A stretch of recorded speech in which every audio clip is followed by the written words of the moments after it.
Mhm. So with all of that said, it looks like Tim Robbie decided to sell the team in 1994 to Wayne Huizenga.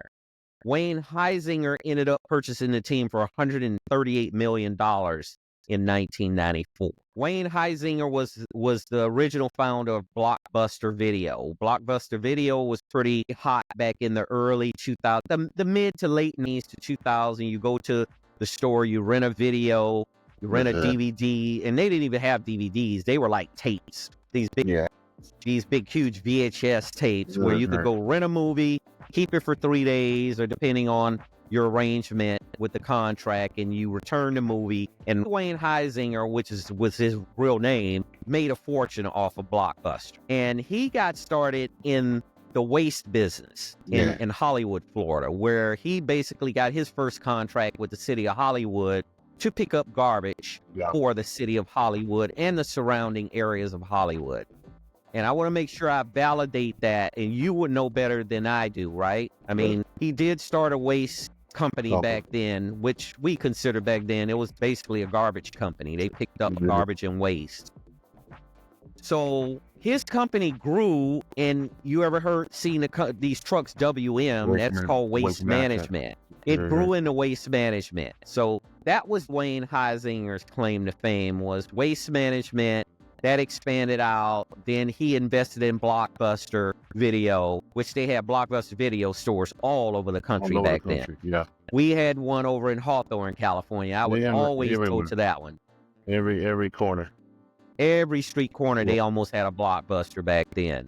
So in 2009, New York real estate billionaire who resided in Miami by the name of Stephen Ross, ex-University of Michigan graduate, ended up purchasing 95% of the Miami Dolphins from Wayne Huizenga.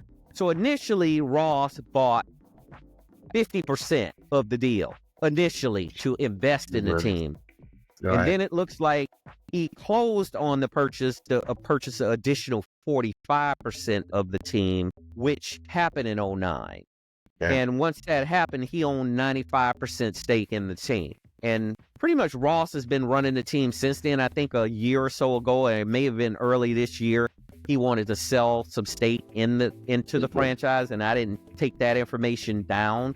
But it looks like he acquired half of the Miami Dolphins and Hard Rock Stadium from Huizenga, according to this. Purchased 45% from Huizenga for a total investment at that time of $1.1 billion. Let me go back down the list to what the Miami Dolphins are worth right now, if you look at it. The Miami Dolphins are worth 7 point. So it doesn't take a scientist or a mathematician to see what Stephen Ross has earned or what his equity and his stake has risen to the point it is now.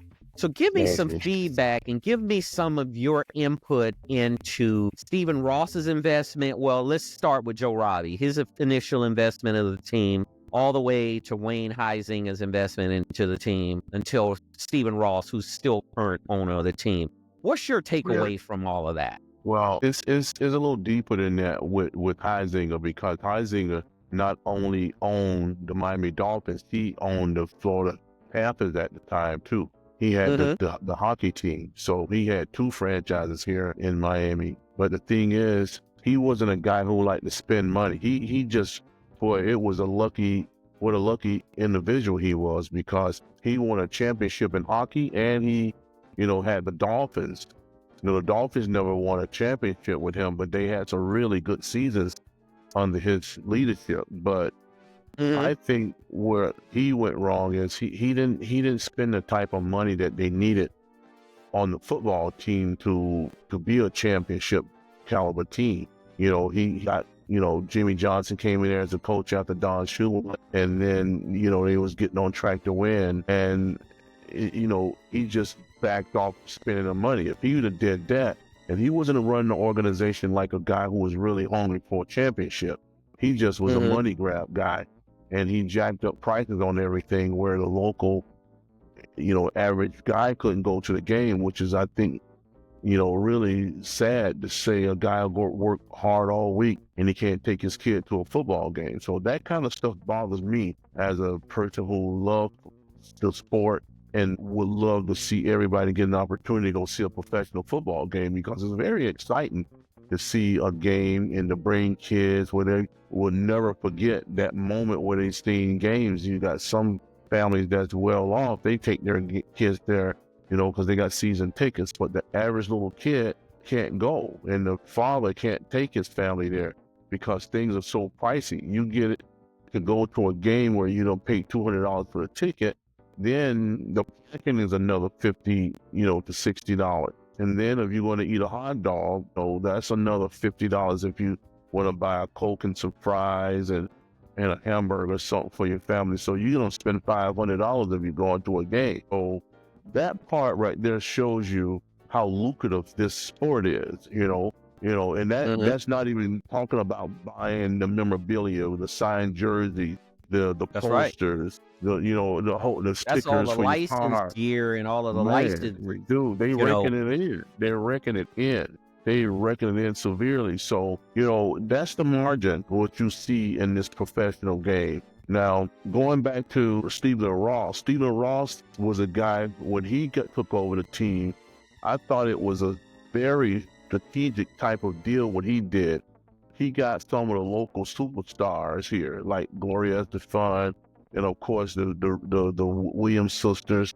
They got part into the Dolphins. They got about, I don't know the percentage, but they do have pieces of it. So that's why when you said that 95%, those 2 point something or 5 point something percentage going to the Gloria Estefan and the Williams sisters. And not only that, the Williams sisters are so into this thing. They have lured the tennis game to that stadium. So that's another form of revenue that they're capitalizing off of, because of they course. have all the tennis Absolutely. matches there at the stadium now. Exactly. And then now they got the Indy race there. They have some of the championship soccer games there. Miami Hurricanes play there. So, man, Stephen Ross has got a dump He's truck raking in the bringing his dough, money away man. from there. Of course, man. Stephen Ross is raking Yep. in some Yes, serious he is. dough. Yes, he is. Yes, he is. So that's the history of Stephen Ross and the Dolphins, and